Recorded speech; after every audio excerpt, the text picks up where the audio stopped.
Sarvesham Swagatam.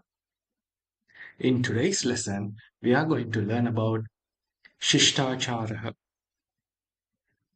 greetings and formalities in Sanskrit. Hari Om, Hari Om, Namo Namaha, Namo Namaha, Swagatam, Swagatam,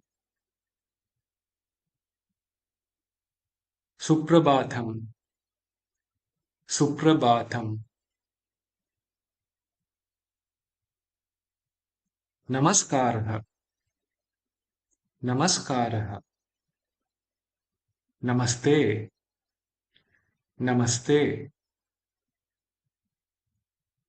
Shubharatrihi, Shubharatrihi,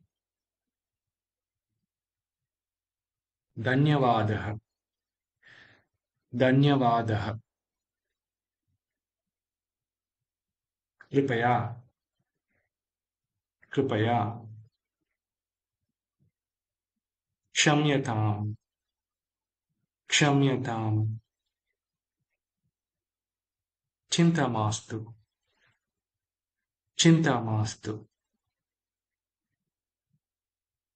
पुनः मिलामः पुनः मिलामः समीचीनम् समीचीनम् अस्तु अस्तु श्रीमन् श्रीमन् मान्ये मान्ये आर्ये आर्ये